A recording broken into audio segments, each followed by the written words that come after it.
El Ecuador es un Estado constitucional de derechos y justicia. Quizás muchos de ustedes han escuchado esta expresión a abogados, a periodistas, pero ¿qué significa que el Ecuador sea un Estado constitucional de derechos y justicia? Pues bien, a raíz de la Constitución del año 2008, el Ecuador acogió este tipo de modelo de Estado denominado constitucional de derechos y justicia.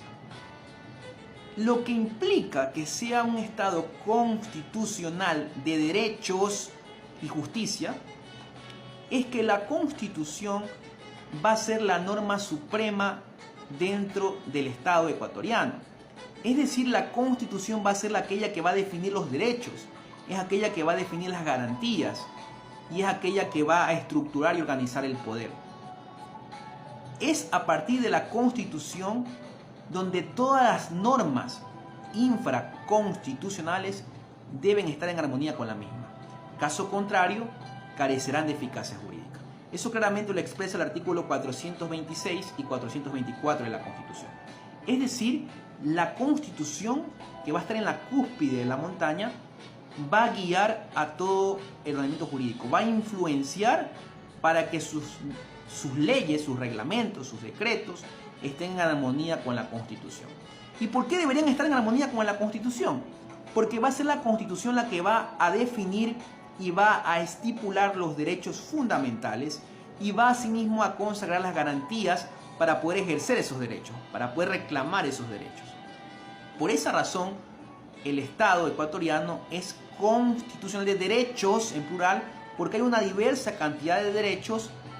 Es más, se agrega inclusive a la naturaleza como un sujeto de derechos. Antes era considerado un objeto del derecho. A raíz de la Constitución del año 2008 se considera la naturaleza como un sujeto de derecho.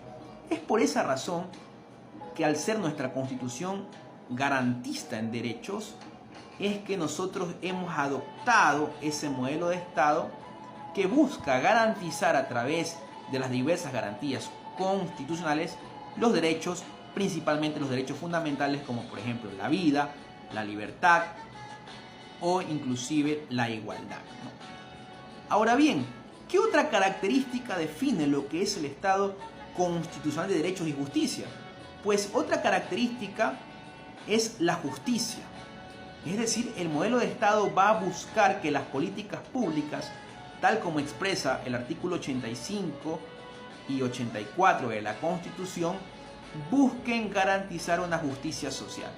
Es decir, a una consecución de derechos, a un bienestar común de todos los ecuatorianos y asimismo garantizar a que todos los ciudadanos gocen de servicios, gocen de derechos como el trabajo, como el agua y otros más que se encuentran estipulados en nuestra Constitución.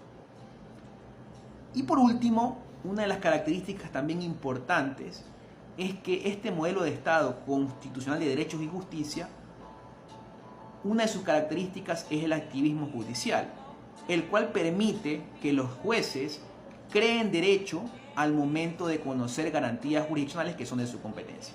Es decir, cuando un juez conoce una acción de protección o conoce una acción de habeas data, va a crear derecho al momento de emitir una sentencia o su jurisprudencia.